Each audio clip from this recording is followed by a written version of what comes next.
want us to be doing 2 different things a day. I want us to be doing 3 different things a day. I want it to be different every day.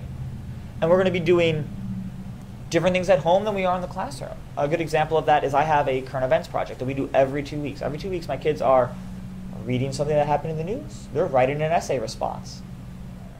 So when you get students that don't want to learn science or don't think they can learn science, and I assume this works for any class, but in my experience, of course, it's science, the best thing to do is to break it down. Remove their mental block. Find something that they can do. They can do something. Every student can do something in every topic. Most students are actually better at science than they realize. They just get nervous when you call it science or math. I haven't met anyone that can't do algebra. Example, you say, hey, I'm going to order a pizza, but I can't pay for it. To make it fair, let's all chip in. Everyone gets 2 slices, we're ordering 2 pizzas, they're $18 a piece. How much do we owe? Those kids will tell you exactly how much money they owe. That's algebra. And no one particularly taught it to them. They just, but if you gave it as a word problem instead of a real life situation, they'd freak out. And so when we break science down into real life, they actually have a lot of experience with it. And when you talk about friction, everyone's experienced friction. Because we can talk about it. My goal is to make science non-intimidating. And one of the best ways that I do that is put it in normal language, keep the math simple, and it goes back to that experiential learning. When we talk about momentum, when I teach momentum and people are like, I don't get it. Or inertia, and they're like, I don't get it. Very similar concepts. We all get in a car, and we pretend that we're driving. I go, okay, slam on the brakes, and everyone goes. And when you do that, the kids are like, oh, I guess I did want to keep going forward. They know that. It's just getting them to see that they know it. And so I show them that they, in fact, can learn science, and they, in fact, have learned science. I'm just going to make it the fancy way. And that's the best way to do it. I try to make my environment as energetic as possible. When students come into the classroom and know that I'm excited about being in my classroom, they're going to be more excited about being in my classroom.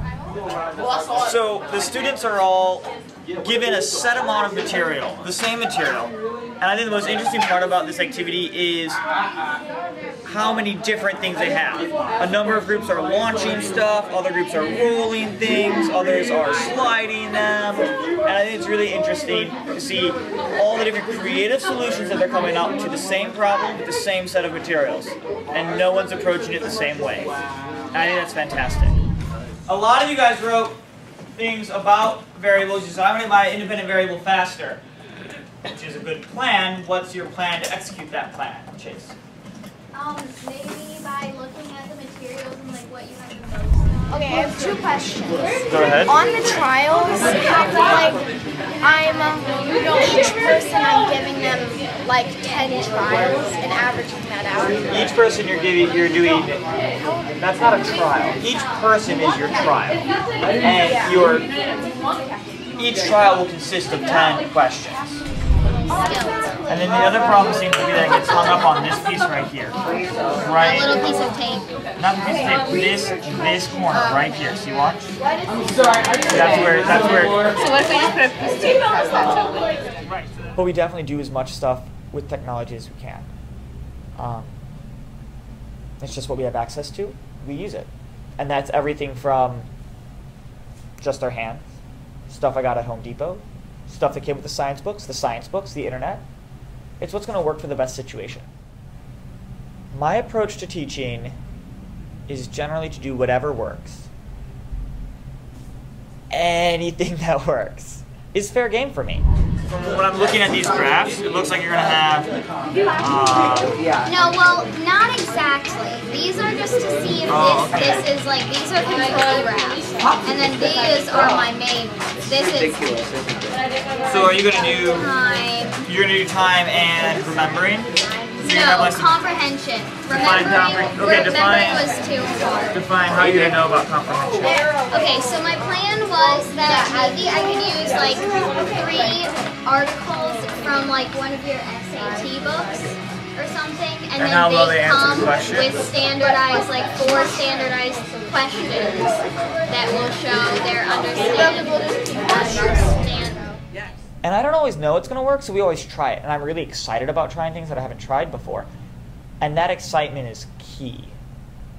the fact that I come into work and I'm excited about coming into work, and I've always been excited about coming into work wherever I've been. But the two places that I've been most excited about coming into work, Philmont Scout Ranch, because I was living in the Sierra in the Rocky Mountains, and that was fantastic, and here, because I know that the students are going to feed on my energy, and that they want to do well, and that's really exciting. And so I come in and I'm excited, and we're going to try something, and the kids are like, let's try something. And then I'm willing to go with the flow, and they're willing to go with the flow. I've derailed lesson plans in the middle of lesson because something better came up. And the kids appreciate that. They recognize that I'm willing to teach them how they need to be taught when they need to be taught that way. And so we approach science as thinking, and they know that we approach science as thinking, and that I'm excited about thinking, and that everyone can think. I haven't met a student yet that can't think. They might think about different things, and we'll have to work that into science, but it's really exciting to do it. And since I'm excited to try so many different things, and okay, that didn't work, what can I do differently? We're always doing something, new. If you didn't like last class because it wasn't your style, you know that the next class will be. Because I saw that it didn't work for you. And so we're going to come in and we're going to try it differently. And I think that that hits with the kids. They know that I'm working with them. I'm not working for them. They're not my boss. I'm not just working. Like, this is my job, I'm punching the time. I'm working with them. I'm looking at what they need, how I can deliver it, and what I need. And students that want to challenge themselves really get to challenge themselves in my class. And students that struggle get the support they need. It's a really exciting way to teach and learn. Sort of by the seat of your pants, innovating the challenges as they come up, but also having a really good goal. This is what we need to learn to do, always in the framework of how do we think about things? Not just in the framework of physics, but rather how do we think about things through the lens of physics?